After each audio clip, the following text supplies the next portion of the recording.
তুমি বোঝো, তোমার বিবেক কি বলে এ ধরনের কথা বলা হয় নাই, বলা হয়েছে তুমি পড়ো। ওয়ালা তাকফু মা লাইসা লাকা বিহি ইলম, যে ব্যাপারে তোমার কোনো ইলম নাই, বিদ্যা নাই, সে ব্যাপারে কথা বলো না, কাজ করো না, মন্তব্য করো না। ইন্নাস সামআ ওয়াল আবসার ওয়াল আফইদা, কেননা তোমার চোখ, তোমার কান, তোমার অঙ্গ প্রত্যঙ্গ, তোমার অন্তর, কুল্লু উলাইকা কানা আনহু মাসউলা, বিচারের মাঠে আল্লাহর কাছে জিজ্ঞাসিত হতে হবে। সেই লক্ষ্যে আমরা এখানে যারা উপস্থিত আছি সকলেই কিন্তু আমরা দায়িত্বশীল, ঠিক কিনা বলেন?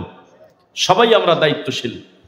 আজকে আমি বক্তব্যের যে বিশেষ অংশটা আমি রাখবো মনে করেছি আগে, সেটা হলো সামাজিক জাহিলিয়াত। কি বলছি বলেন তো দেখি? সামাজিক জাহিলিয়াত, একটা মানুষ জন্ম থেকে মৃত্যু পর্যন্ত কি কি জাহালতের ভিতরে থাকে, এই বিষয়গুলো আমরা সামনে আনার চেষ্টা করব ইনশাআল্লাহ। প্রথম, বাচ্চা যখন দুনিয়াতে এখনো আসে নাই, তখন পিতামাতা রব্বুল আলামিনের কাছে দোয়া করবে, আল্লাহ রব্বি হাবলি মিনাস সালিহিন, আমাদেরকে একটা নেক সন্তান সন্ততি দান করো। এই কথা হলো মুহাম্মদ সাল্লাল্লাহু আলাইহি ওয়াসাল্লাম বলেছেন, আল্লাহ আমাদেরকে বলেছেন। এখনো বাচ্চা পেটে আসে নাই, বাচ্চা পেটে আসার আগেই যদি আপনি সিদ্ধান্ত নিয়ে রাখেন যে আল্লাহ দিবে, সেটা ভিন্ন কথা, তবে পুরো শরীরটা যেহেতু ফাঁকা, একটা তাবিজ অথবা একটা গাছ গলায় নিয়ে রাখি, তাহলে আপনার অনাগত বাচ্চার ভূমিষ্ঠ হওয়ার আগে আপনার কর্মটাই শুরু হচ্ছে জাহিলিয়াত কর্ম দিয়ে, নাউজুবিল্লাহ। প্রথমেই আপনার আল্লাহর দিকে কল্যাণ, বিয়াদিকাল খৈর, কল্যাণ আল্লাহর কাছে, এই কথা মনে করে আপনার আল্লাহর উপরে তাকদীরের বিশ্বাস রেখে আল্লাহর কাছে যদি কান্নাকাটি করতেন, আল্লাহ আমাদেরকে তুমি উপকারী সন্তান দান করো, আমাদেরকে তুমি নেক বেটা দান করো। যদি কেউ গলার সাথে তাবিজ ব্যবহার করে, যদি কেউ বলে অমুক এলাকায় অমুক মহল্লায় চলে যাও, অমুক কবিরাজের কাছে চলে যাও, তাহলে ডেলিভারি হওয়ার আগ পর্যন্ত তোমার পেটের ব্যথা হবে না, তুমি খুব সহজে বাচ্চা ডেলিভারি করতে পারবে, এ কথা মনে করে যদি বাচ্চা গলায় তাবিজ নেয়, এ কথা মনে করে যদি মহিলা গলায় কোনো তাবিজ নেয়, হাতে বালা নেয় অথবা কোনো সুতা নেয়, তাহলে সে শিরক করল, বলেন নাউজুবিল্লাহ। বাচ্চা দুনিয়া থেকে এখনো দুনিয়ার মুখ দেখে নাই, এর পূর্বেই কত ধরনের বিদাত, কত ধরনের শিরকি চিন্তা ভাবনা তাকে দেওয়া হয়। আজও পর্যন্ত এই 2024 সালে এখনো গ্রামগঞ্জে ওই পেটের বাচ্চা নিয়ে মাগরিবের আজানের পরে মাছ কাটতে দেয় না। শনিবারে আসরের থেকে মাগরিব পর্যন্ত ওই মাকে মাংসের গায়ে হাত দিতে দেয় না, ওই মাকে মুরগি জবেহ করতে দেয় না, ওই মাকে ছাগল জবেহ করতে দেয় না, ওই মাকে হাঁস জবেহ করতে দেয় না। নাউজুবিল্লাহ পড়েন। মুসলমান কিন্তু তার কর্মকাণ্ড গণেশের মতো, মুসলমান কিন্তু তার কর্মকাণ্ড হিন্দুদের মতো। এর নাম হলো সামাজিক জাহিলিয়াত। এই মহিলার চিন্তা করা উচিত ছিল, কল্যাণ হলো আল্লাহর হাতে, কিসের পেটে বাচ্চা আর না বাচ্চা, সর্বদা আল্লাহর উপরে তাওয়াক্কুল করতে হবে। মাছ কাটা যাবে না সন্ধ্যার সময়, তাহলে বাচ্চা নাকি প্রতিবন্ধী হবে। বেহেশতি দেওয়ারের বইতে, নিয়ামুল কোরআনের বইতে, সেকেন্ডে লক্ষ কোটি নেকির দুয়ার, মিথ্যা দুয়ার ভান্ডারের বইতে লেখা, কেউ যদি ভরা পেটে সহবাস করে তার পাপ হবে, কেউ যদি খালি পেটে সহবাস করে তার পাপ হবে, কেউ যদি সফর থেকে এসে করে তাহলে পাপ হবে। বিভিন্ন মিথ্যা গল্প দিয়ে প্রায় 42টা জাল হাদিস সিরিয়াল করছে স্বামী স্ত্রীর ব্যাপারে, নাউজুবিল্লাহ। মানুষ আল্লাহর প্রতি পূর্ণ আস্থাশীল না হওয়া পর্যন্ত আল্লাহর দয়া সে পাবে না। এরপরে বাচ্চা যখন দুনিয়াতে আসলো, আমাদের পাবনা জেলায় ওয়াল্লাহি আল্লাহর কসম, অধিকাংশ মহিলার মাথার কাছে কাঁচি, লোহা, আরো কিছু কিছু জিনিস রাখে, হাড় হাড্ডি। শুনেছেন আপনারা কখনো?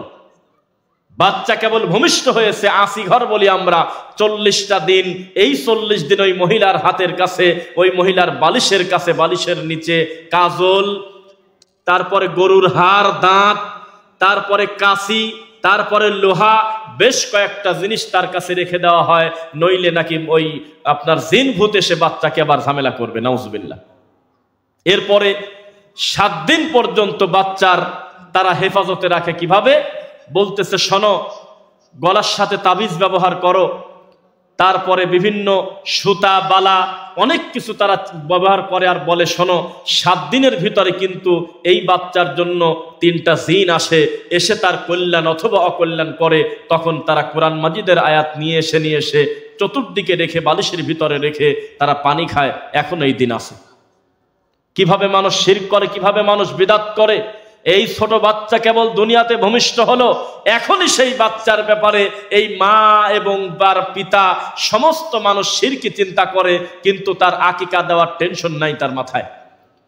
ওই বাচ্চার বয়স যখন 20 বছর 30 বছর, তখন একটা গরু কিনেছে। গরু কেনার পর বলতেছে, যেহেতু গরুতে 7 ভাগ, 4 ভাগ আকিকা দিয়ে দাও, 3 ভাগ কোরবানিতে ডেলিভারি দিয়ে দাও। এই ধরনের কোনো কথা মুহাম্মদ সাল্লাল্লাহু আলাইহি ওয়াসাল্লাম আমাদেরকে শেখান নাই। বাচ্চা দুনিয়াতে ভূমিষ্ঠ হবে, এই বাচ্চার সুন্দর একটি নাম রাখা হবে, বাচ্চার মাথা নেড়া করা হবে। তবে অভিজ্ঞ ভদ্র মুসলিম ডাক্তার যদি বলে এই বাচ্চার মাথায় অসুবিধা আছে, যদি এখন নেড়া করা হয় তাহলে তার বড় ধরনের ক্ষতি হবে, এই বড় ক্ষতি ঠেকানোর জন্য মাথা নেড়া করা যাবে না, নইলে স্বাভাবিকভাবে মাথা নেড়া করতে হবে, সাদাকা করতে হবে রৌপ্য পরিমাণ। এরপরে কি করতে হবে? সুন্দর একটি ইসলামিক নাম রেখে ছেলের জন্য 2টা, মেয়ের জন্য 1টা আকিকা দিতে হবে। কয় যে টাকা নাই, পয়সা নাই, অথচ 3 দিনের বাচ্চা যদি জোরে করে চিৎকার দিয়ে ওঠে, সদর হাসপাতাল টাঙ্গাইলে গিয়ে এক বৈঠকে 50,000 টাকা খরচ করতে রেডি, কিন্তু আকিকা দিতে প্রস্তুত না। মানুষ জানে না মুহাম্মদ সাল্লাল্লাহু আলাইহি ওয়াসাল্লামকে হুবহু অনুসরণ কিভাবে করতে হয়। মানুষ যদি একটু গুগলে লেখে ছেলেদের ইসলামিক নাম, আল্লাহর কসম শত শত নবীর সাহাবীর নাম এখন পাওয়া যাবে। 3 থেকে 400 নাম সিরিয়ালে পাওয়া যাবে।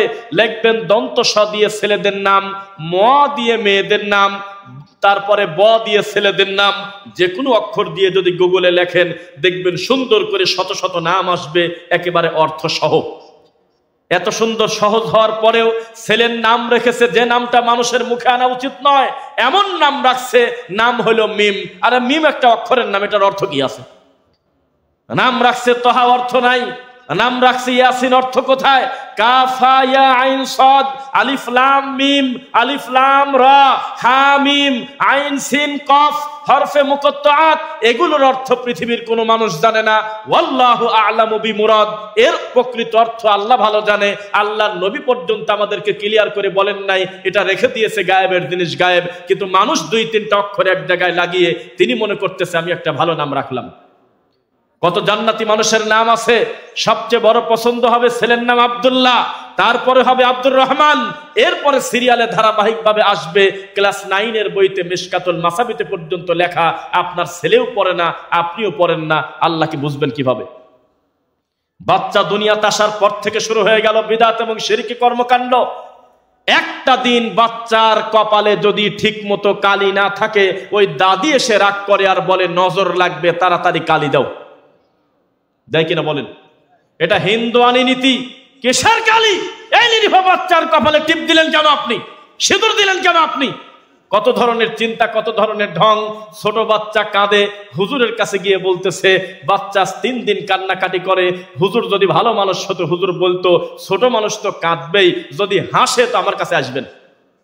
যে জন্ম হয়েছে কেবল 2 দিন 3 দিন আগে, আমার এই বাচ্চাটা রাত দিন খালি হাসে কেন? তাহলে একটা কথা হয়। তো 3 দিনের বাচ্চা কান্না ছাড়া তার মুখের কোনো ভাষা নাই, কাঁদবেই তো। ক্ষুধা লাগলে কাঁদবে, ব্যথা লাগলে কাঁদবে, পেটে ব্যথা লাগলে কাঁদবে, গ্যাস হলে কান্না করবে, ওর কান্না ছাড়া তো কোনো ভাষা নাই। এই বাচ্চা কাঁদলো, হুজুর বলতেছে কাঁদবেই তো। তোমার বাড়িতে কি তাবিজ দিয়ে বাড়ি বন্ধ করা আছে? যদি না থাকে, হুজুর কোরআন মাজিদের আয়াত কেটে প্যাকেট করে 1020 টাকা দিয়ে এই নিরীহ বাচ্চার গলায় তাবিজ দিয়ে দিচ্ছে।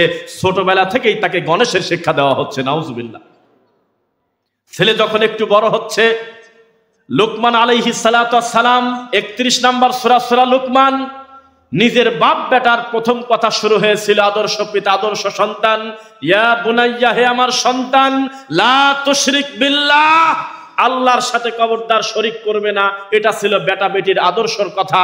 আর আমাদের বাচ্চারা কান্নাকাটি করলে বলতেছে তুমি থামো, এই চিৎকার দিও না, ওই যে তোমার দাদা আসতেছে। অথচ দাদা গিয়েছে ধান কাটতে, চলে গেছে নেত্রকোনা, এখনো প্রায় 20 দিন পরে আসবে। দাদা কোথায়? ওই বাচ্চার বাপ রয়েছে সৌদি আরব। এই বাচ্চাকে থামানোর জন্য বলতেছে কাঁদে না শোনা, তোমার বাপ আসতেছে। মিথ্যা কথা, নোংরামি দিয়ে দিয়ে এই ছেলেটার হাঁটু ভেঙে দেওয়া হচ্ছে। এর নাম হলো আমাদের দেশের শিক্ষা ব্যবস্থা। আল্লাহর ভয় দেখাতে হবে ছোটবেলা থেকে।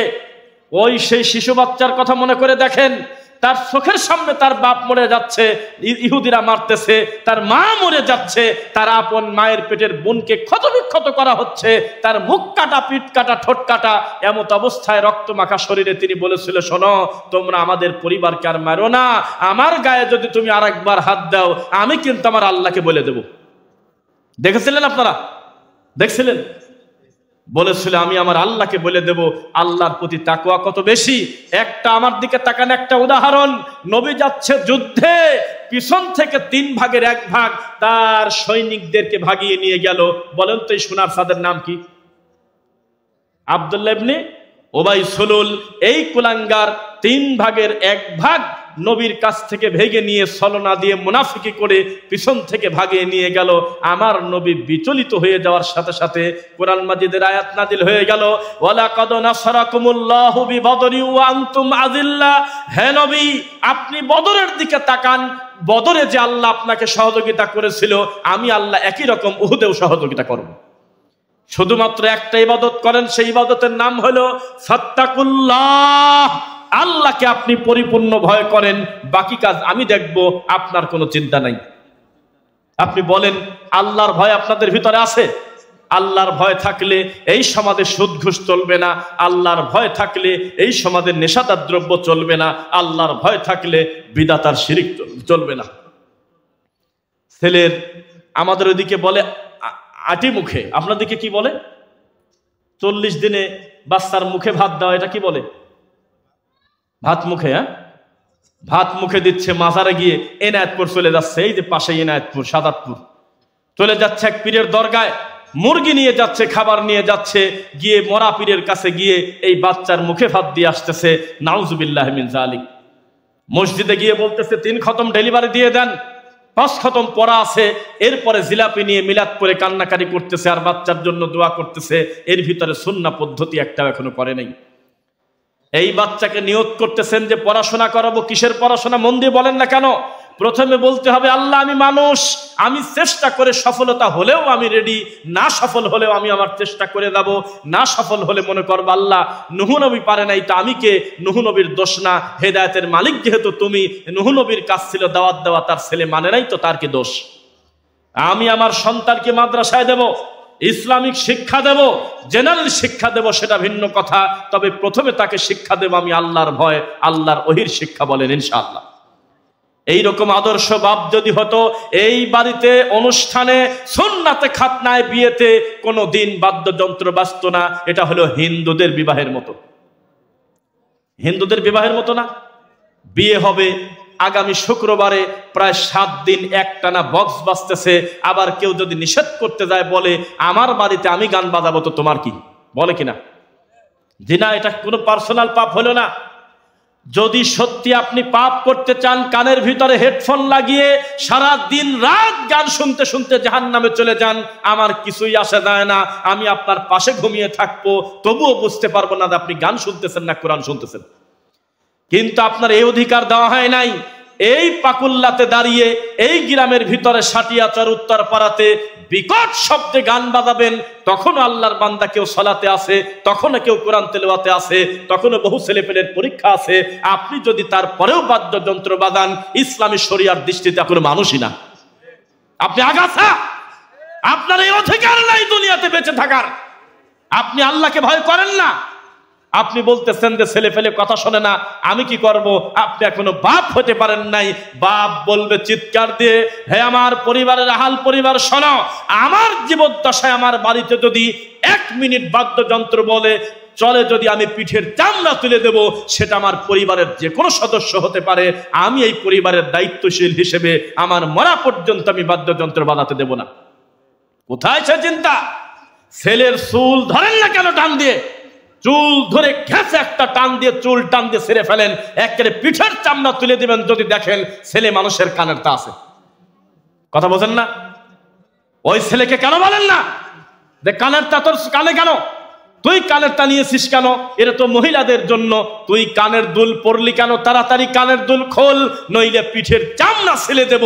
এর নাম হলো পিতা। পিতা বলতেছে ছেলে পেলে বড় হয়েছে, আমার কথা শোনেন, আমি কি করব? তুমি বাপই না, তুমি বাপের জাতি না। তুমি যেদিন দেখলে তোমার ছেলে সেলুন থেকে চুল কাটিয়ে আসলো, এই ছেলের ডান পাশের চুলটা লাল আর বাম পাশের চুলটা কালো, অথচ ছেলের বয়স 15। তখন ওই ছেলের ঝুঁটি ধরে টান দিয়ে ছিঁড়ে ফেলা লাগতো চুল। ওই ছেলে মরা পর্যন্ত এই সাহস পেত না যে আমি রঙের দোকানে গিয়ে চুল কালার করে আসব। তোমার লজ্জা করে না? সকালে ঘুম থেকে উঠে ছেলের সঙ্গে সালাত আদায় করে এরপরে যদি 24 ঘন্টার কখনো যদি দেখা যায় আপনার বালেগ ছেলের পর্নের পোশাকটা আছে টাকনোর নিচে, সঙ্গে সঙ্গে বলা লাগবে আব্বু তাড়াতাড়ি প্যান্টটা তোলো, নইলে এই কারণে তোমাকে জাহান্নামে যেতে হবে। এই কথা যিনি বলেছেন তিনি হলেন মুহাম্মদুর রাসূলুল্লাহ সাল্লাল্লাহু আলাইহি ওয়াসাল্লাম। মা আসফালা মিনাল কাবাইনি মিনাল ইজারি ফাফিন নার। কেউ যদি টাকনো ঢেকে কাপড় পরে, লুঙ্গি হোক, পায়জামা হোক, প্যান্ট হোক, এই কারণে তাকে জাহান্নামে যেতে হবে, এই কথা কেউ পরিবারের কাছে বলে না, সবাই অপরাধী।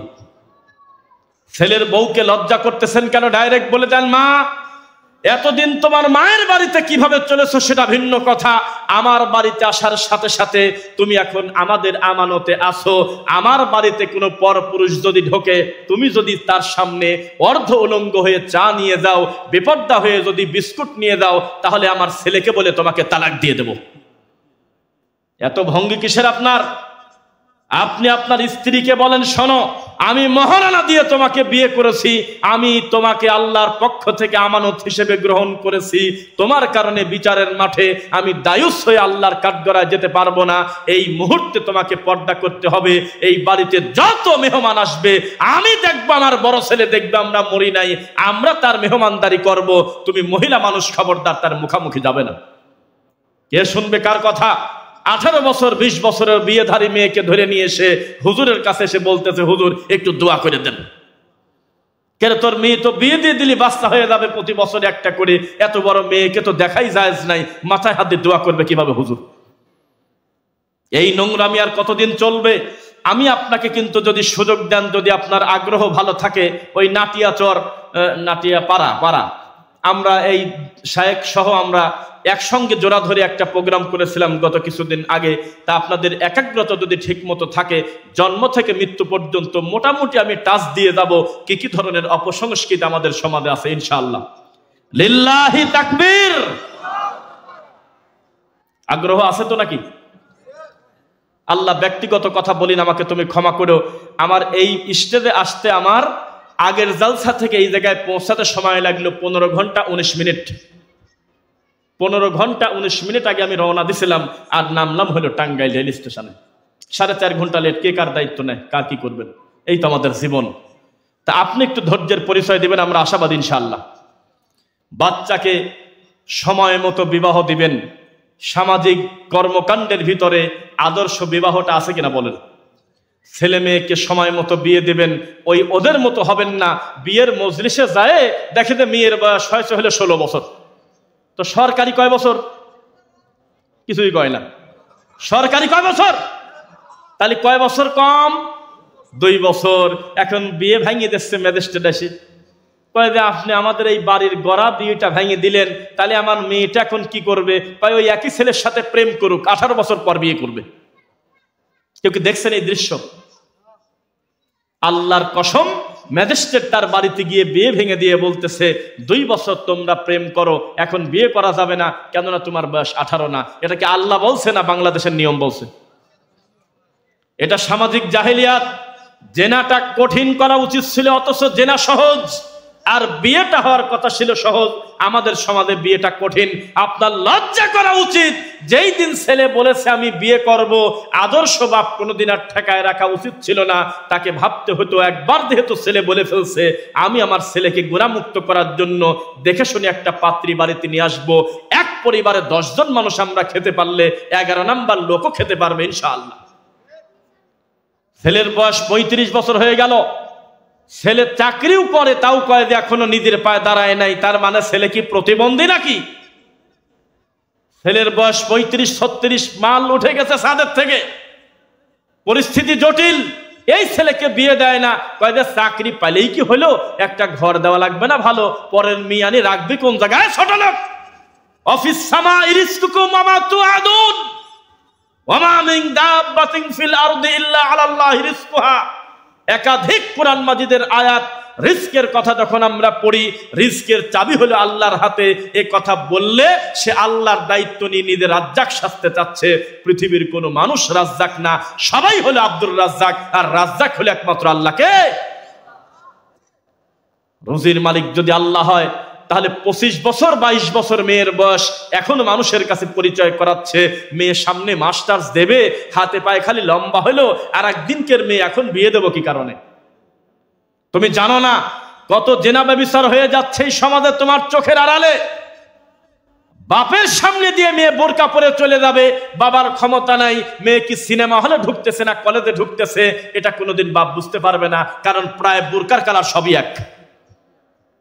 ওই যে টাঙ্গাইলের পতিতালয়ে যে সমস্ত নোংরা মহিলারা থাকে, তারা যদি তাদের গ্রামের বাড়ি এখান থেকে 200 কিলোমিটার ফাঁকে হয়, আমাদের ধারণা বাড়ি দেওয়ার সময় বোরকাটা পরেই বাড়িতে যায়। এখানে 500 টাকার বিনিময়ে দেহ বিক্রি করে, আর নিজের গ্রামে যখন বেড়াতে যায় কোনো রিকশাওয়ালার সাথে যদি শরীরে টাচ লাগে, রিকশাওয়ালাকে গালিগালাজ করে। তুমি কাকে হিসাব দেখো আমরা বুঝি না। এই সমাজে জেনা ব্যভিচার কি পরিমাণ! এখন আপনি ফেসবুকে লেখেন আজকের ধর্ষণ, দেখবেন যে মিনিটে মিনিটে 64টা জেলায় কোনো না কোনো জায়গায় অন্যায় হচ্ছেই। 50-60 বছর 70 বছরের মানুষ পর্যন্ত মহিলার বাড়িতে গিয়ে ধরা পড়েছে, স্বামী বিদেশ রয়েছে, 3-4টা মানুষের সাথে তার পরকিয়া মুখামুখি ধরা পড়তেছে। কত অপসংস্কৃতি আমাদের সমাজে আছে কিনা বলেন? এগুলো ঠেকাবেন কিভাবে? একটাই পদ্ধতি, ওয়ানকিহুল আয়ামা মিনকুম ওয়াসসালিহিনা মিন ইবাদিকুম ওয়া ইমাইকুম এই ইয়াকুনু ফুকারা আয়ুগনিহিমুল্লাহু মিন ফাদলি। বিবাহটাকে সহজ করতে বলা হয়েছে, তোমরা বিবাহ করো, বিবাহের কারণে আমি আল্লাহ তোমাদেরকে সচ্ছল করে দেব। সুবহানাল্লাহ। বিয়ে মানুষকে বারাকা দিয়ে দেয়, সন্তান মানুষকে রুজির দরজা খুলে দেয়। তাই তো ডক্টর জাকির নায়েক বলেছিল, অল্প বয়সে বিয়ে করলে কত লাভ আমি বুঝতেছি, এখন আমি বাকি জীবন যদি শুধু ঘুমাই, খাই আর সালাত আদায় করি, ইবাদত করি, জীবনে অফিসের চিন্তা করতে হবে না, কারণ আমার বেটা অলরেডি অফিসের দায়িত্ব নিয়ে নিয়েছে। বিয়ে দিচ্ছে ছেলের যখন বয়স 40 বছর, তখন এই মহিলা আর তার স্বামী দুইজন মিলে বলতেছে যে আমরা একটা বাচ্চা মেয়ে ঘরে আনবো। আমার কথা শক্ত হবে, কারণ আপনার লজ্জা না করলে সহজে মানুষ ফিরবে, এটা আমি বিশ্বাস করি না। কানে হাত দিয়ে যদি বলে, ওরে আমার সোনারা বাবার, আমার সোনার চাঁদরা, তোমরা আর সিগারেট খায়ও না, এইরকম করে বক্তব্য দিলে জীবনে কোনোদিন সিগারেট ছাড়ে না। বেদাতি হুজুরকে যদি বলা হয়, ও আমার সোনার টুকরা হুজুর, তুমি খুব ভালো মানুষ, তুমি বেদাত করো না, মিলাদ পড়ো না, এইরকম ভাবে বক্তব্য দিলে জীবনে কোনোদিন বেদাতি বুঝতে পারবে না। বেদাতিকে বলতে হবে, মিলাদের প্রেসিডেন্ট, মিলাদ যিনি আবিষ্কার করেছেন তিনি হলো ইবলিস, শয়তান। দরুদকে ঢেকে দেওয়ার জন্য ইবলিসের একটা চক্রান্ত হলো মিলাদ, যেটা নবী করে নাই, সাহাবায়ে কেরাম করে নাই, এটা ইবলিস শয়তান আবিষ্কার করেছে। ওয়া যায়্যানা লাহুমুশ শাইতানু আ'মালাহুম, এই মিলাদকে শয়তান সাজিয়েছে, কিন্তু দরুদ সাজায় নাই। মিলাদ পড়লে নবী কি অপমান করা হয়। এভাবে যখন আপনি বলবেন, এই মাইকের আওয়াজ যতদূর যাচ্ছে, ওই হুজুর মানুক আর না মানুক, আমার বক্তব্য শেষে মনে করবে কিছু একটা বলছে, আর মিলাদ পড়াটা এত বড় পাপ। এই জন্য আপনাকে শক্ত করে বলি, আপনার ছেলের বয়স 35 থেকে 40, ছেলেটা ব্রাক অফিসে চাকরি করে, ছেলেটা সোনালী ব্যাংকে চাকরি করে, এই ছেলেটার পদবি হয়েছে, কখন জানি ছেলেটা শেষ হয়ে যায়, অলরেডি তার মাথায় চুল নাই, অলরেডি লোকটার ডায়াবেটিস ধরে গেছে, অলরেডি তার ওজন হলো প্রায় 90 কেজি। এইরকম একটা লোকের কাছে বিয়ে দিচ্ছে আপনার মা, বলতেছে আমি একটা বাচ্চা মেয়ে ঘরে আনবো, তখন বলতেছে 13 বছরের একটা মেয়ে নিয়ে আসছে, ক্লাস 7-এর মেয়ে। আছে না এরকম? না, লোকটা এমন পেট মোটা, এমন বয়সের হার, যে কোনো সময় একেবারে ইন্না লিল্লাহি ওয়া ইন্না ইলাইহি রাজিউন। যদিও মাইয়েত কখন কে মরবে আল্লাহই ভালো জানে, তবে গড়ায়ু হিসাব করলে তার বহু আগে আরো রেইন আছে। এইরকম একটা লোকের বউ একেবারে 25 বছরের যুবতী মেয়ে এই দেশেই আছে। কেন তোমার লজ্জা করে না? আপনার বয়স যখন 50, তখন আপনার স্ত্রীর বয়স যদি 25 হয়, আপনার যৌবনের চাহিদা শেষ। আপনি চাইলেও আর আপনার এই যৌবিক চাহিদা আর হয় না, অথচ আপনার স্ত্রীর এখন ভরা যৌবন। তাহলে হারাম কাজে কেন মানুষ যাবে না? আপনি বোঝেন না? স্বামী চলে যাচ্ছে মদ খেতে, কেননা তার নারীর বিষয়ে তার আর কোনো ক্ষমতা নাই। তখন এই 20-25 বছরের মহিলা ড্রাইভারের সাথে পালিয়ে যাচ্ছে, দারোয়ানের সাথে পালিয়ে যাচ্ছে, আর এক জায়গায় গিয়ে ঢুকে এই আপনার বিভিন্ন রিসোর্টে ঘোরে। এগুলো কোথায় হচ্ছে? তন্ন তন্ন করে দেখেন ঢাকা শহরে ডিজে পার্টি হচ্ছে, নাচতেছে, স্বামী একজনের সাথে আলাদা নাচে, বউ একজনের সাথে আলাদা নাচে। এগুলো কি কারণে হয়েছে? মানুষের একটা সাধারণ কমন সেন্স থাকার দরকার। এই 6-7-এ পড়া মেয়েটাকে ধরে নিয়ে আসলেন আপনি কি একটা মানুষ? অথচ আপনার ছেলের বয়স 40 বছর। আজকে থেকে 15 বছর আগে ছেলেটার বিয়ে দিলে কত সুন্দর হতো। মানুষ তার নিজেদের প্রতি জুলুম করে, মানুষ তার সন্তান প্রতিপালনের ব্যাপারে অনয়া। ছেলের বয়স তখন 12 বছর 15 বছর। আজকের দিনে অধিকাংশ ছেলে এরকম পাওয়া যায় বিভিন্ন গ্রামে, 2 বেলা গাঁজা খায় আর 1 বেলা ভাত খায়। কি যে কর্মকাণ্ড করে বেড়ায়, সিগারেট বিড়ির তো নামই নাই, খালি সরাসরি গাঁজাতে হাত দিয়ে দিচ্ছে। রাত 1টার আগে বাড়িতে আসে না, আর বাড়িতে তার বাপ হলে বুড়ি হয়ে গেছে। এটাই হলো আমাদের সমাজের চিত্র। আর বাপ বেটার বয়সের পার্থক্য যদি হতো মাত্র 15 বছর, 18 বছর, 20 বছর, বাপ বুঝতো পরিস্থিতি কোন দিকে যাচ্ছে, সে নজরদারি করতে পারত। সাবধান, সন্তান সন্ততিকে সময় মতো বিয়ে দেবেন বলেন ইনশাআল্লাহ। নিতান্তই যদি ব্যবস্থা না থাকে, একেবারেই যদি পরিস্থিতি খারাপ হয়, তখন নবী বলেছেন তোমরা সিয়াম পালন করো। কি করো? সিয়াম পালন করো। তার মানে বোঝা গেল যৌবনের চাহিদা থাকবেই থাকবে। আর কত বড় বেহায়া, ওই মেয়েটা প্রাইমারি স্কুলে চাকরি পাইছে জন্য বাপ মা বিয়ে দেয় না। আপনার এলাকায় নাই এরকম? মেয়েটা একটা চাকরি পাইছে, তাহলে চাকরি শেষে যে বেতনটা পায়, ওই বেতনটা খাওয়ার জন্য মেয়েকে বিয়ে দেয় না। আল্লাহর কসম আমাদের গ্রামে আছে, পাবনাতে আছে, এখনো আছে, আজকে এখনো আছে। মেয়েটার বয়স প্রায় 35-40 বছর, প্রাইমারি স্কুলের মাস্টারি করে, মাস শেষে 30,000-35,000 টাকা বা যাই বেতন পাক না কেন, পুরো টাকাটা যাতে ধরে নিয়ে বাপের হাতে দেয়। এই ছোট লোকের বাচ্চা জন মেয়েটার বিয়ে দেয়নি আজও পর্যন্ত। এখন মেয়ে বাপ মাকে ভালোবাসে, এই মেয়ে কোথাও বের হয়েও যায় নাই, একা সিদ্ধান্তও নেয় নাই, বাপ মার মুখের দিকে তাকিয়ে তার গোটা যৌবনটা শেষ করে দিল। এর নাম হলো আমাদের আশ্চর্যজনক একটা বাংলাদেশ। এই দেশের মানুষ বলে আমরা হলো 90%-এর উপর মুসলমান, অথচ 90% মুসলমানকে শতকরা হিসাব করলে 98 জন আল্লাহর কোরআনের অর্থ এখনো জানে না। রুকু করতে হয় কিভাবে জানে না, সেজদা করতে হয় কিভাবে জানে না, কোরআন মাজিদের অনুবাদ জানে না, রাসূলের 10টা হাদিস তার জানা নাই, অথচ সে দাবি করতেছে আমরা 90% মুসলমান। এটা হলো আমাদের সমাজের খারাপ চিত্র। এবার বিয়ে বাড়িকে কেন্দ্র করে কি বেদাত হয় শোনার দরকার আছে কিনা? বাপরে বাপ, বিয়ে হবে আগামী শুক্রবারে, এখন ছেলে মেয়ের গায়ে হলুদের অনুষ্ঠান লাগবে, আছে না? গায়ে হলুদের অনুষ্ঠান আছে কিনা?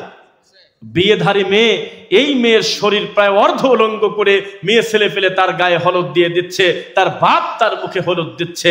এর থেকে নোংরা কাজ কি হতে পারে? মহিলার কাছে পর্দা আছে, তার শরীরের প্রাইভেট পার্ট কেন আর একটা মহিলা দেখবে?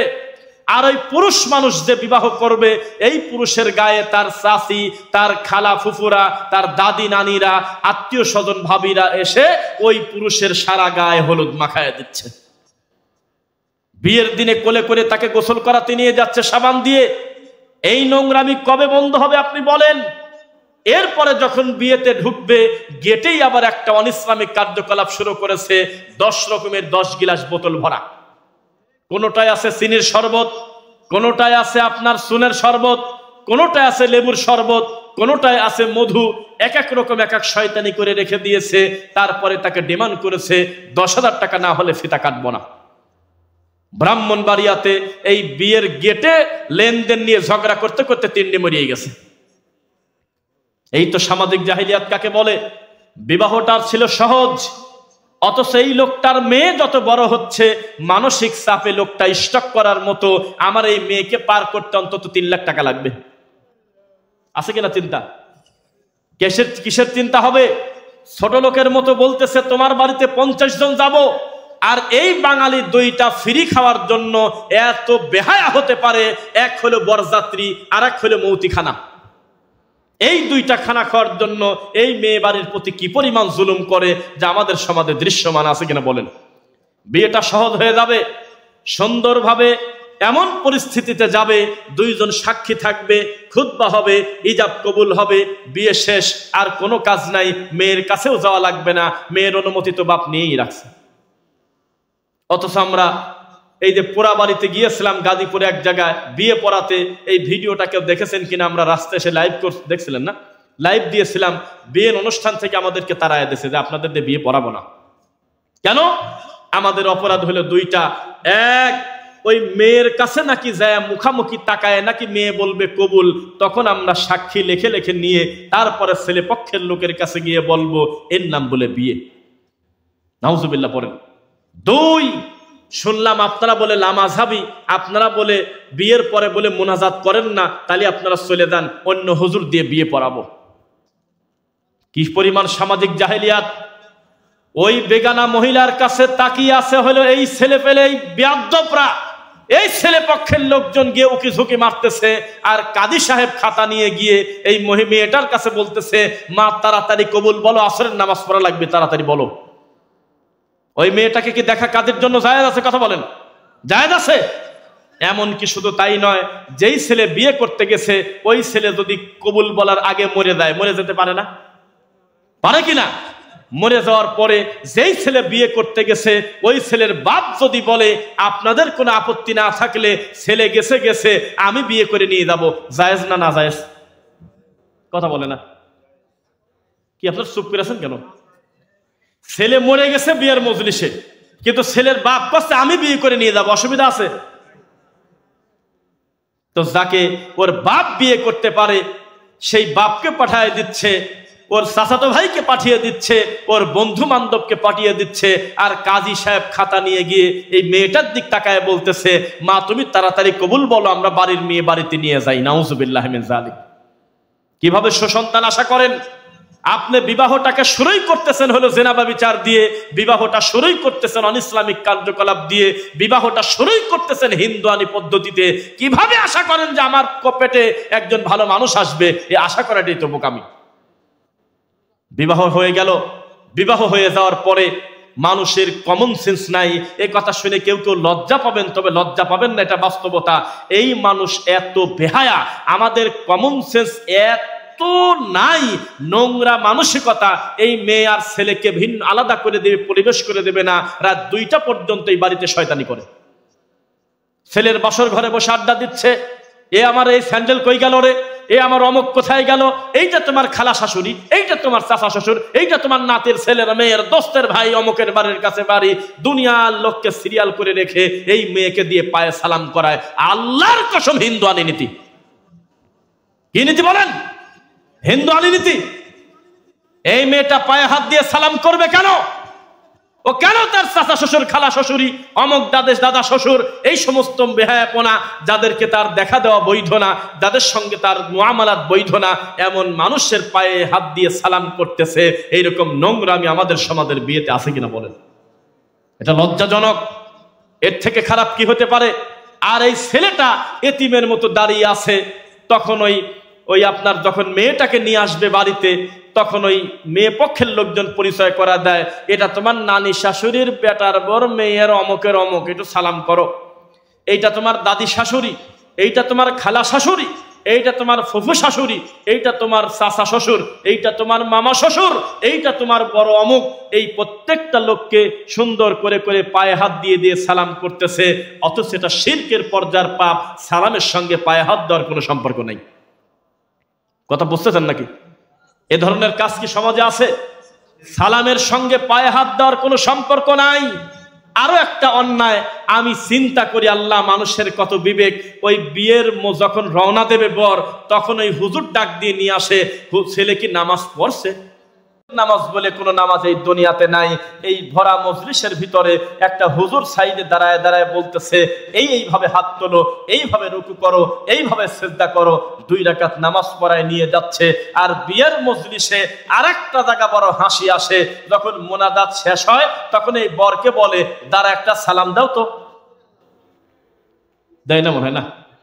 তখন দাঁড়ায় বলতেছে আসসালামু আলাইকুম, হাতটা কপালের সাথে লাগিয়ে দিচ্ছে। বলেন তো, কথা বলার পূর্বে সালাম না পরে সালাম? কথা বলার আগে সালাম না পরে সালাম? আগে সালাম।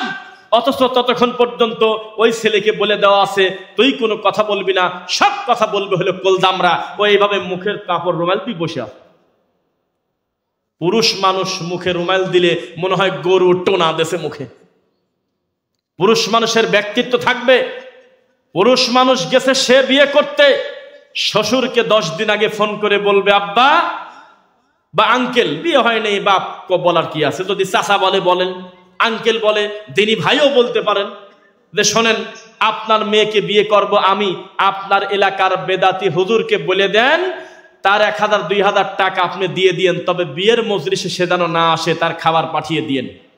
হুজুর আমরা নিয়ে যাব এই টাঙ্গাইল থেকে, আমরা হলো বিশুদ্ধ আকীদা গ্রহণ করেছি, আমরা আহলুল হাদিস, আর আপনারা যেহেতু হানাফি মাযহাব ফলো করেন, আপনার ওই বেদাতি হুজুর আমার বিয়ে পড়াবে, আমি ওই নোংরামি করতে দেব না, হুজুর আমি সাথে করে নিয়ে যাব, ওনাদের বিল আপনারা ভিন্ন করে দিয়ে দিয়েন, কোনো অসুবিধা নাই, তবে বিয়ে পড়াবো আল্লাহর রাসূলের পদ্ধতিতে ইনশাআল্লাহ। মেয়ের কাছে গিয়ে কোনো বেগানা পুরুষ যাবে না। আর যেই বিয়েতে তার পিতা বেঁচে আছে কিন্তু বিবাহের মজলিসে উপস্থিত থাকে না, অনুমতি দেয় না, মুখামুখি থাকে না, সে বিবাহ বাতিল বাতিল বাতিল। অথচ শ্বশুর ছাড়া সব লোক থাকে, ওই যে হাওলা করে দেওয়া, বোঝেন হাওলা করা, কবরস্থানে গিয়ে কয় যে কেউ কয় ইখলাস, কেউ ফালাক, কেউ নাস, কেউ 7 বার আস্তাগফিরুল্লাহ, কেউ 11 বার দরুদ শরীফ, বিভিন্ন কিছু ইয়াসিন, তাকাসুর, বিভিন্ন কিছু পড়ার পরে এখন এই হুজুর বলতেছে আপনারা যা কিছু করছেন আমার পর সব ডেলিভারি করে দিয়ে দেন, আমি কুরিয়ার করে উপরে দিয়ে দেই। তখন এই হুজুর সবার দায়িত্ব নিয়ে বলতেছে বিহাক্কে লা ইলাহা ইল্লাল্লাহ, তারপরে কপালে চুমে খাচ্ছে। এ ধরনের পদ্ধতি মুহাম্মদ সাল্লাল্লাহু আলাইহি ওয়াসাল্লাম আমাদেরকে বলেন নাই। নবীজি বলেছেন যখন কোন বান্দা আল্লাহু আকবার বলে হাত বাঁধে সালাম ফেরানোর আগ পর্যন্ত ইউনাজি রাব্বাহ, এই মানুষটা একটানা তার রবের সাথে মুনাজাত করতে থাকে। সুবহানাল্লাহ। সেজদায় পড়ে আল্লাহকে বলেন আল্লাহ আমাকে একটা নেককার স্ত্রী দিও আল্লাহ, যিনি আমার দুনিয়ার সাথী হবে, যিনি আমার জান্নাতের সাথী হবে। অথচ ছেলে মেয়ের চিন্তাই ভিন্ন, আর পিতামাতার পরিস্থিতি তো আরো জটিল। পিতামাতার ধ্যান ধারণাই শুধু অর্থের দিকে, ধ্যান ধারণাই শুধু সৌন্দর্যের দিকে, তারপরে বাড়িতে আনার পর যে কি শুরু হয় তার কোনো হিসাব নেই। সামাজিক জাহিলিয়াত কি পরিমাণ আমরা দেখছি, আল্লাহর কসম, মুসলমানের বাড়িতে গরুর ঘরে আপনার হলো মনসা দেবীর ছবি। আমার সে আত্মীয় এখনো বেঁচে আছে, আমরা ছোটবেলায় গিয়ে দেখতাম গরুর ঘরে, ছাগলের ঘরে এদের কি যেন একটা মূর্তি থাকে, এরকম নাক বড়, এরকম ঢেকা সুর দিয়ে করা, তার নাম হলো মনসা দেবী। আমরা বলতাম এগুলো রাখছেন কেন? কয়েকটা রাত্রেবেলা সাপ দুধ খায় দেয় সেজন্য। অথচ পরবর্তীতে আমরা গুগল করে দেখলাম সায়েন্টিফিক ব্যাখ্যায় সাপ আসলে দুধ খায় না। দুধ হজম করার মতো কোনো পাকস্থলী বিষয় আল্লাহ তাকে দেন নাই, সাপ দুধ খায় না। কয় যে মাঝে মধ্যে তো দেখি ওই 3 দিন 4 দিন কিছুই যদি না খেতে দেন তখন যাই দিবেন সেটাই খাবে, মূলত দুধ সাপের খাদ্য না। বুঝতেছেন না মনে হয়? ওঝার কাছে চলে যাচ্ছে যে কত ধরনের নীতি, অথচ আল্লাহ সুবহানাহু ওয়া তাআলা সৃষ্টিগতভাবেই প্রায় 100টার 95টা সাপে আল্লাহ বিষই দেয় নেই। ওঝার কাছে যাচ্ছে, ওঝাই হাতুর বাটাল পোড়ায়, আগুন জ্বালায়, হই হুল্লোড় করে 1-2 ঘন্টা পরে গাছ বেঁধে দিয়ে কান্নাকাটি করে ছেড়ে দিচ্ছে। লোকজন বলতেছে ওর কাছে গিয়ে ভালো হলাম, আরে বেটা সাপে কামড় দিয়েছে, ওরা ধরা সাপ। এই টাঙ্গাইলে তন্ন তন্ন করে ঘোরেন, আর যদি বলেন বলো তো দাঁড়াস সাপের বিষ কেমন, নাম শুনেই ভয় পাবে। আল্লাহর কসম তার বিষ নাই। কেউ কয় লেজে কাঁটা, কেউ কয় যে 2 মুখ, বিভিন্ন কিছু বলে বলে একটা আতঙ্ক তৈরি করে রেখেছিল। যেমন আমাদের এই সমাজে বিবাহ তুমি একা করতে পারবে না, বিবাহ কিন্তু খুব কঠিন, বিবাহের ব্যাপারে ঝামেলা আছে, এই তুমি একা একা কোরবানি করে কোরবানি নষ্ট করো না, কোরবানির কিন্তু নিয়ত করতে হয়, আকিকার আলাদা নিয়ত আছে, কয় নামে দিবে, কি করতে হয় আমরা সেগুলো বুঝবো। এই ঠাকুর সিস্টেমের ধর্ম আমাদের বেদাতি হুজুররা চালায়। এদেশের আহলুল হাদিসদের সবচেয়ে বড় ব্যর্থতা, সফলতা তারা বিদআত করে না।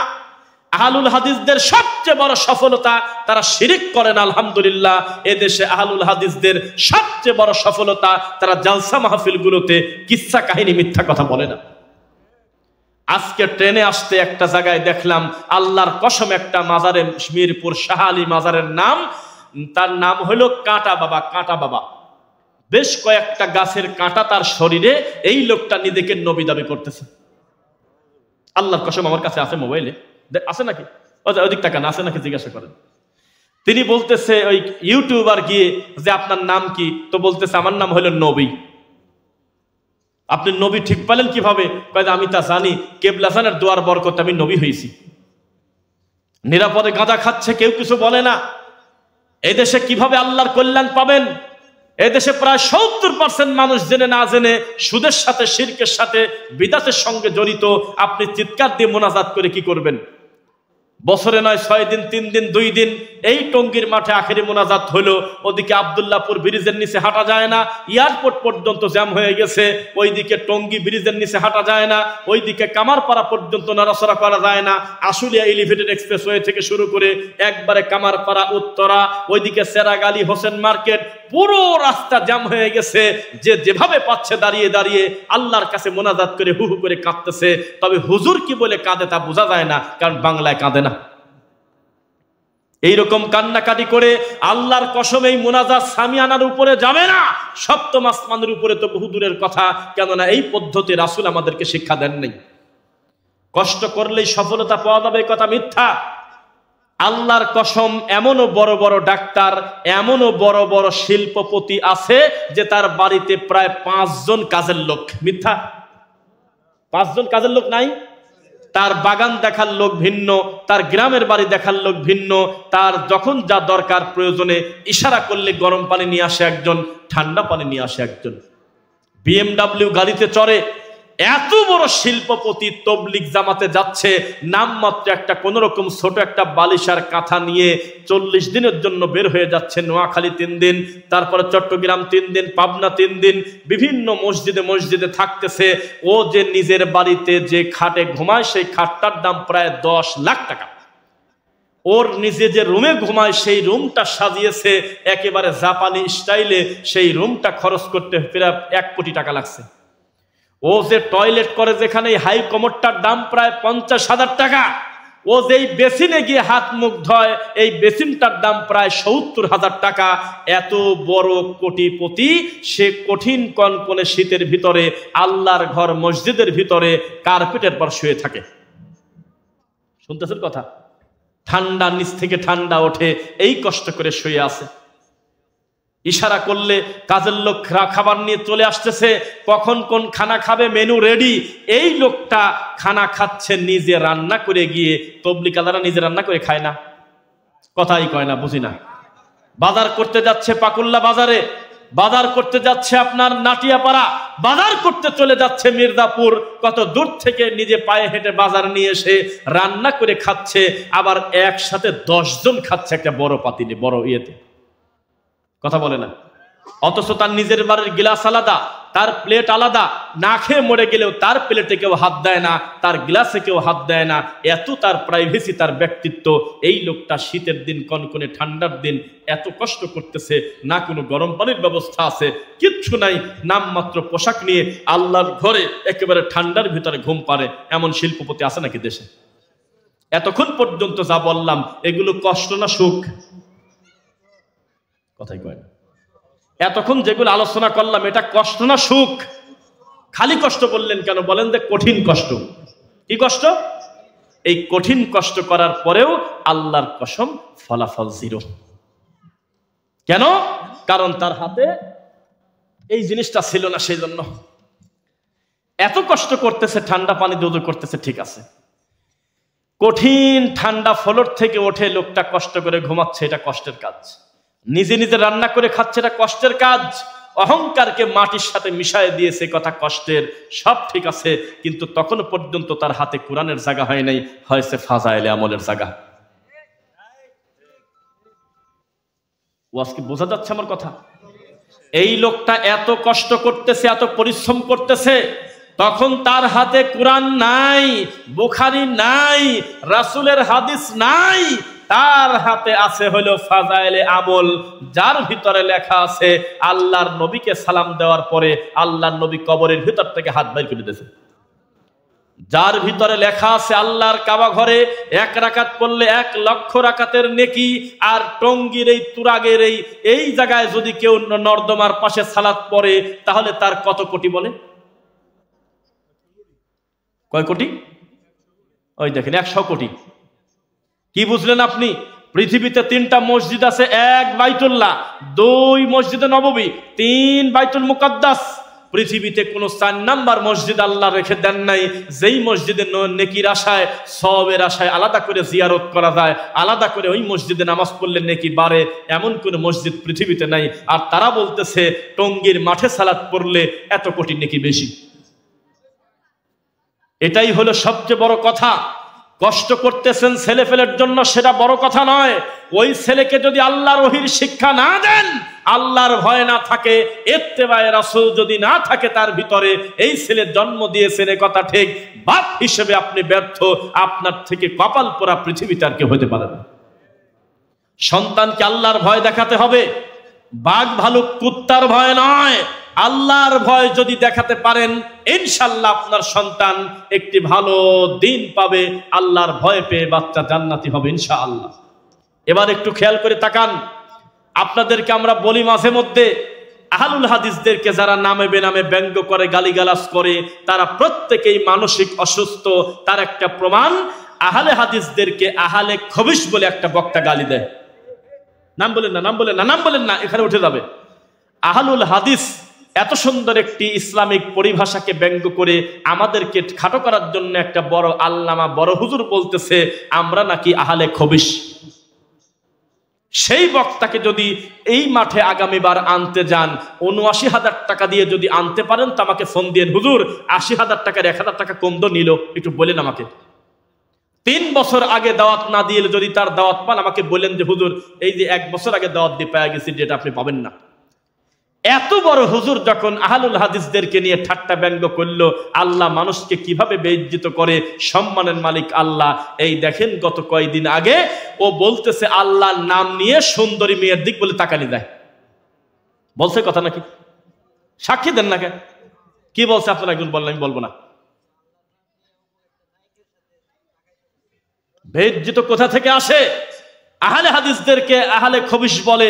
আমাদের কলিদার প্রিয় শায়েখ মতিউর রহমান মাদানী হাফিজাহুল্লাহকে বলে মতি বিহারী, নাউজুবিল্লাহ। এভাবে তাকে ব্যঙ্গ করে। সেই লোকটা জালসা এসে বলতেছে বিশ্ব সুন্দরী নামে ইন্ডিয়ায় একটা নায়িকা আছে, আল্লাহর নাম নিয়ে তার চেহারার দিকে তাকা থাকেন। তখন সবাই মিলে যখন চাপ দিল, সমস্ত নিউজ পেপারে যখন চলে আসলো একটা হুজুর মানুষ চলচ্চিত্রের গল্প জালসার মঞ্চে বলে কিভাবে, তখন সেই লোকটা লাইভ এসে বলতেছে আমার ভুল হয়েছে, আমি মানসিকভাবে অসুস্থ। তা আমরাও তো জানি তুমি মানসিক অসুস্থ, আমরাও তো জানি যে তুমি মানসিক অসুস্থ না হলে তুমি আহলে হাদিসদেরকে গালি দিতে পারতে না, মানসিক অসুস্থ না হলে এই আশুলিয়ার মাহফিলে এসে বলতে পারতে না সিগারেট বিড়ি খাওয়া হারাম। এ কথা কোরআন হাদিস আমি খুঁজে পাইনি। এটা বক্তা বলতেছে মাঠে, কি জবাব দিবেন? এই বক্তাই তো বলেছিল যে মিজানের পাল্লা বলে যে পাল্লায় কথা মিথ্যা, আস্তাগফিরুল্লাহ বললেও কেমন লাগে। এই বক্তাই তো বলেছে জাহান্নামে যদি কেউ একবার ঢোকে আর জীবনে কোনোদিন বের হতে পারবে না। বলছে নাকি বলেন? বলছে না? সবই তো শুনছেন।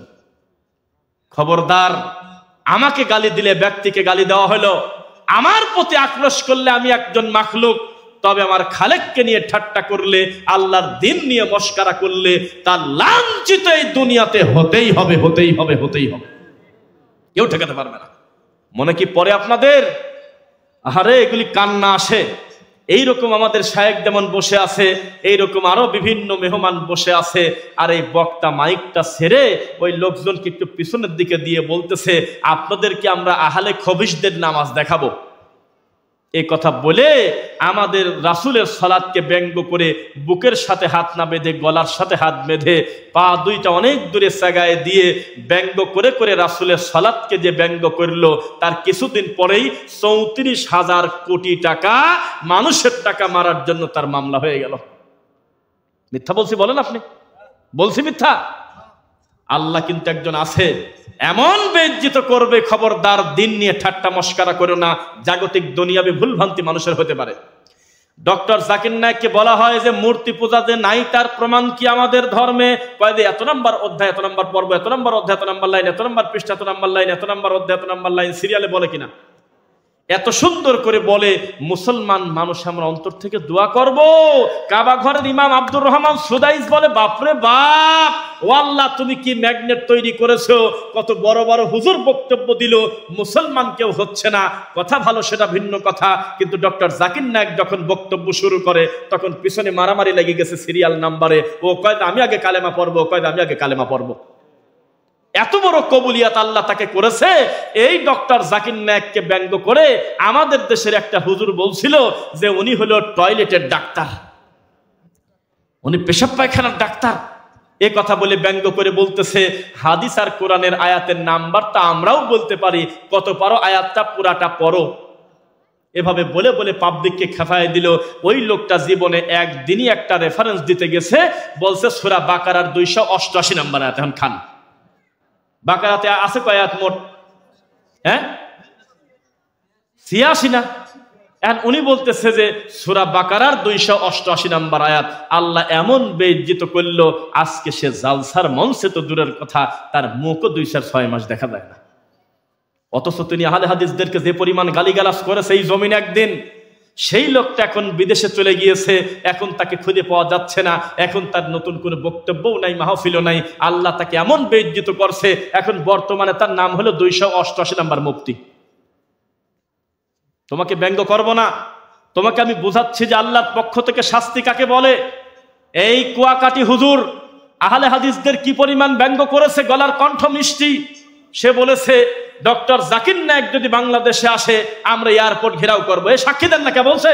বলছে কথা বলেছে, ডক্টর জাকির নায়েক যদি বাংলাদেশে আসে আমরা এই দেওবন্দিরা মিলে আমরা এয়ারপোর্ট ঘেরাও করব। কুয়াকাটি হুজুর এই কথা মুখ দিয়ে বলেছে, তার সামান্য কয়েকদিন পরে ইন্ডিয়ার ল্যাংটা মহিলা এসে ঢাকাতে নাচে গেছে। নাচে নাই? হুজুরের ইমানে খারাপ লাগে নাই। শেষ পর্যন্ত হুজুরের মুখ দিয়ে কি হচ্ছে দেখেন।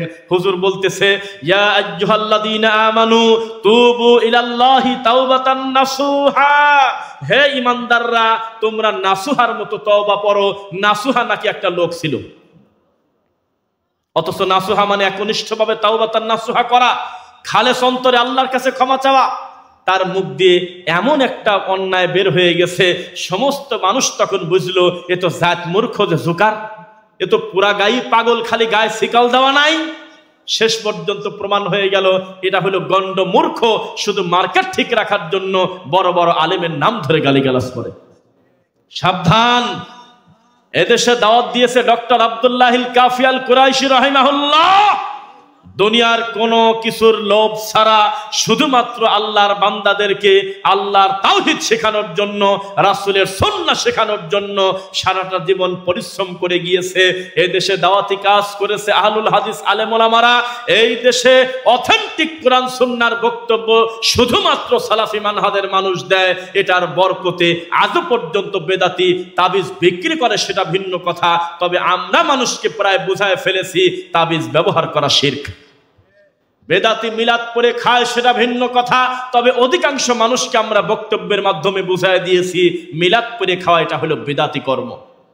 অধিকাংশ মানুষ মরা মানুষের বাড়িতে কুলখানা করে খায়, সেটা ভিন্ন কথা।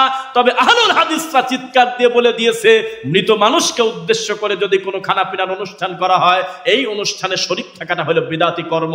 আমরা আমাদের কাজ করে যাচ্ছি ইনশাআল্লাহ। বিদাতি আমাদের কথা শুনবে কি শুনবে না তা জানি না। লা তাযালু তাইফাতুম মিন উম্মতি যাহিরিনা আলাল হক, আল্লাহর নবী বলেছেন আমার উম্মতের একদল সর্বদা হকের উপরে থাকবে। পরিস্থিতি যতই জটিল হোক না কেন তাদেরকে কেউ ক্ষতি করতে পারবে না। লা ইয়াদুররুহুম মান খাযালাহুম হাত্তা ইয়াতি আমরুল্লাহুম কাযালিক, কেউ তাদের ক্ষতি করতে পারবে না, বের করে দিতে পারবে না। আল্লাহর সামনে তারা জয়ী হয়ে উঠবে ইনশাআল্লাহ। লিল্লাহি তাকবীর। সংখ্যায় আপনারা যাই হন না কেন, তবে আপনাদের একাগ্রতায় আমরা সন্তুষ্ট হয়েছি আলহামদুলিল্লাহ। 2 নম্বর কথা, আলোচনা তো অনেকে শুনছেন আপনারা শুরু থেকে এখন পর্যন্ত, কি বলেন? অনেক কথা শুনেছেন। তা আমাদের ভিতরে পরিবর্তন আসার দরকার আছে কিনা? মাদ্রাসা মসজিদ খালি থাকবে কেন? মসজিদের এই মাথা দেখা যায়, ওই মাথা দেখা যায় না। 6 তলা মসজিদ, মার্বেল পাথর দিয়ে মসজিদ করা। অমুকের ছেলে 3 লাখ টাকা দিতে পারে, আমি পারি না, এ 3.5 লাখ 5 টাকা, তাহলে বোঝা গেল আমি বেশি টাকা দিছি। অমুক 100 মন ধান দিতে পারে, আমি পারি না, 101 মন দেব। তখন পাবলিক বলতেছে নারায়ে তাকবীর, আল্লাহু আকবার। এই ধ্বনি দিয়ে দেখা গেল 2 বছরের টাকা দিয়ে 4 তলা মসজিদ হয়ে গেছে, কিন্তু ফজরের নামাজে ইকামত 10 লোক খেতে পাওয়া যায় না। কি হবে এই সৌন্দর্য দিয়ে? আল্লাহর ঘরের সবচেয়ে বড় সৌন্দর্য হলো মুসল্লি। মুসল্লি দিয়ে পূর্ণ থাকবে, এটাই হলো আল্লাহর ঘর। মাদ্রাসাটা কোরআন পড়া ছাত্র দিয়ে পূর্ণ থাকবে, এটাই হলো মাদ্রাসার হক। কিন্তু উল্টা হয়ে যায় নাই। ওই যে কয়দিন পর পরীক্ষা, বহু ছেলে পেলে ঘুম পারে, তো মা খালি বলে যে তোর কি জ্ঞান রে, তোর আর 4 দিন পর পরীক্ষা, তুই পড়িস না কি কারণে, ঘুমাস কেন? তো ছেলে জবাব দিচ্ছে, যেহেতু পরীক্ষার টাইম একবারে কাছাকাছি চলে আসলো, পরীক্ষার চিন্তায় বই নিয়ে বসার টাইম পাচ্ছি না। এটা ভালো ছাত্র? এটা ভালো ছাত্র বলেন? এলাকার ভিতরে মসজিদ আছে 5টা, 10টা, 15টা মসজিদের সমস্ত মুসল্লি এক জায়গা করলে ফজরের নামাজের সময় 3 কাতার লোক হয় না। এটা আমাদের জন্য কষ্টের না সুখের বলেন? সালাত আদায় করবেন বলেন ইনশাআল্লাহ। বেদাতের বিরুদ্ধে, শিরকের বিরুদ্ধে মৃত্যু পর্যন্ত আমরা বক্তব্য দেব, কোনো কথা নাই, সেটা ঠিক আছে, তবে আমাদের সংশোধন হওয়াটা দরকার আছে কিনা। আর আপনাদেরকে বলি, খবরদার, ইবলিস জানে যে এই ডক্টর লোকমান হাফিজাহুল্লাহ এই এলাকার মানুষকে সহজে তাবিজ কবজ দিয়ে জাহান্নামে নেওয়া যাবে না, এটা ইবলিস জানে। ইবলিস জানে এই গ্রামের লোক আর যাই করুক মিলাদ করে জাহান্নামে যাবে না, এই গ্রামের লোক আর যাই করুক মরা মানুষের বাড়িতে কুলখানি করে খাবে না, এরা কোরআন বিক্রি করে খাবে না, তাহলে জাহান্নামে নেওয়া যায় কিভাবে? শয়তান একটা সূক্ষ্ম প্রক্রিয়ায় আমার আর আপনার ভিতরে হিংসা ঢোকায় দিছে। হিংসা নাই না? হিংসা আছে। আপনাকে আমি আজকে একটা কথা বলে যাই, আপনার মনের মতো সমস্ত মানুষ হবে সেটা জরুরি না। আপনি শুধু চিন্তা করবেন দুনিয়াবি ভুলভ্রান্তি মানুষ হিসেবে মানুষের সারাটা জীবনই থাকবে, একে অন্যের বিরুদ্ধে বলবে, তবে আকীদা যদি বিশুদ্ধ থাকে, মানহাজ যদি শুদ্ধ থাকে, কোরআন সুন্নাহ মোতাবেক যদি সে আমার দ্বীনি ভাই হয়, তাহলে দুনিয়াবি ভুলভ্রান্তি চিরদিন মানুষের থাকবে। এক ভাই আরেক ভাই কামড়া কামড়ি করবো না আমরা ইনশাল্লাহ। পড়েন। আর এক শায়েক যখন আর এক শায়েকের বিরুদ্ধে বক্তব্য দেয় বড় শায়েকরা, তখন আপনি মাঝখান থেকে ফায়দা নেওয়ার জন্য একজন শায়েককে বড় করতে গিয়ে আরেকজনকে খাটো করবেন না, আল্লাহর উপরে ছেড়ে দিবেন। তাদের জন্য দোয়া করবেন, আল্লাহ আমাদের শায়েকদের তুমি মিল মোহাব্বত তৈরি করে দাও, আল্লাহ আমরা তো সব একই। কিন্তু আপনি যদি একজন শায়েকের পক্ষ নিয়ে আর একজন শায়েকের গায়ে টিক চিহ্ন দিয়ে আর একজন শায়েকের ক্রস চিহ্ন দিয়ে ফেসবুকে পোস্ট দেন, তখন আমাদের দুঃখ লাগে। কুকুরও তো কুকুরের মাংস খায় না, আপনি একটা শায়েককে অপমান করলেন কেন? একজন সম্মানী আলেমকে অপমান করলেন কেন? একজন মাদানী আলেম সম্পর্কে কটু মন্তব্য করবেন কেন? তিনি মানুষ, তার ভুল হতে পারে, আপনি তার জন্য কল্যাণের দোয়া করেন, সংশোধনের চেষ্টা করেন, কিন্তু অন্তত এই কাজ করবেন না অমুকের বাড়িতে আগুন লাগছে আমি বাড়ি থেকে লেপ খাতা নিয়ে ঢেকে দেব, এটা হবে না। লেপ খাতা নিয়ে আরো আগুন জ্বালায় আরো বেশি। বোঝা কি যাচ্ছে? সুতরাং রাত যেহেতু অনেক হয়ে গেছে, আমরা আপনাদেরকে আর কষ্ট দিতে চাচ্ছি না। যত প্রোগ্রাম আমরা টাঙ্গাইল বা আশেপাশের এলাকাতে করি, আল্লাহ সুবহানাহু ওয়া তাআলার ইচ্ছায় আমরা খুব অল্প সময়ে মূল কথা বলার চেষ্টা করি। আমাদের শ্রোতাগুলো সেরকম তৈরি হয়েছে আলহামদুলিল্লাহ। আমরা কোন চলচ্চিত্রের গল্প, কার চেহারা কেমন, কার দিকে ধরো মারো কাটো, কে কিভাবে বিড়ি খায়, কে কিভাবে গান বলে, অমুক কাফের, অমুক খ্রিস্টান, অমুককে ধরো মারো কাটো, এই নোংরা বক্তব্য আমরা দেই না। এই যে সামাজিক জাহিলিয়াতের ব্যাপারে যে কথাগুলো বললাম, কিছুই যদি মনে না থাকে আমি আরেকবার মনে করায় দেই, পুরুষ মানুষ জীবনে কোনোদিন টাকনো ঢেকে কাপড় পরবেন না, বলেন ইনশাল্লাহ। কথা বলেন ইনশাল্লাহ। কোনোদিন পুরুষ মানুষ স্বর্ণ ব্যবহার করবেন না, বলেন ইনশাল্লাহ। জীবনে কোনোদিন বাচ্চাকে মিথ্যা কথা বলে তাকে ঘুম পাড়াবেন না, আল্লাহর ভয় দেখাবেন ইনশাল্লাহ। জীবনে কোনোদিন নিজের ছেলেকে কোনোদিন মিথ্যা বলে সান্ত্বনা দিবেন না, সত্য বলে কষ্ট পাক তবু সত্যই বলে দিবেন। জীবনে কোনোদিন নিজের ছেলে মেয়ের বিবাহ দেরি করবেন না, সামর্থ্য থাকলে বিয়ে দিয়ে দিবেন ইনশাল্লাহ। খবরদারে কথা বলবেন না যে আমার ছেলে, আমার এখনো বাচ্চা, আপনার কাছে বাচ্চা কিন্তু অন্যান্য মানুষ জানে যে আপনার ছেলে কি জিনিস। খবরদার, এখন থেকে পরিবারকে সুন্দর করতে গেলে বিবাহটাকে সহজ করে দেন, জেনা ব্যভিচার হলো কঠিন। 4, সমাজ থেকে যদি সুদ তুলে দিতে চান, তাহলে আমাদের যুবক ভাইদের উদ্দেশ্যে আমার কথা, আপনারা একটা সুন্দর একটা সমিতি তৈরি করে করদে হাসানা জমা করেন। কষ্টের রুজি এক জায়গায় জমা করে বছর শেষে 2 লাখ টাকা হলো আপনারা বিনা সুদে মানুষকে সহযোগিতা করেন, ইনশাল্লাহ সুদখোরের বাড়িতে আর বেশি দিন দৌড়াতে হবে না ইনশাল্লাহ। সমাজ আজকে অভিশাপে লাঞ্ছিত হয়ে গেছে, একদম শিরক বিদআতে ডুবে গেছে, একেবারে চূড়ান্ত পর্যায়ের গোমরাহি আমাদের সমাজে চলে। এগুলো থেকে বেঁচে থাকবেন বলেন ইনশাআল্লাহ। 2, ধর্মের ব্যাপারে কখনো কোনো ধোকায় পড়বেন না। হিজবুত তাওহীদ হিজবুত তাহরীর, আহলে কোরআন, বিভিন্ন গ্রুপ তৈরি হয়ে গেছে। তারাও মাঝে মধ্যে আমাদের মতো বুকে হাত বাঁধে, তারাও রফলে দাইন করে, তারাও হয়তো জোরে আমিন বলতেছে, তাদের প্যান্টটাও হয়তো টাকনুর নিচে আছে, কিন্তু আকীদা খারাপ হওয়ার কারণে কিন্তু তারা আপনার সব ধ্বংস করে দেবে। উত্তরবঙ্গের নিরীহ মানুষদেরকে খ্রিস্টান বানানো হচ্ছে, খবর আপনারা পাইছেন? পাইছেন? দেখছেন না? মুসলমানের বাচ্চাকে খ্রিস্টান বানাচ্ছে সামান্য কিছু টাকা দিয়ে, আরবি বই দিয়ে। তাদেরকে বলতেছে তুমি মুসলিম আগেই ছিলে, এখনো ঠিকই আছো, শুধু তুমি বলবে হলো তুমি ঈসাই মুসলিম। নাউজুবিল্লাহ। এভাবে মুসলমানের বাচ্চাকে খ্রিস্টান বানানো হচ্ছে। আপনি সাবধান থাকেন। আল্লাহ যেন আমাদের সংশোধন হওয়ার তৌফিক দেন, বলেন আমিন।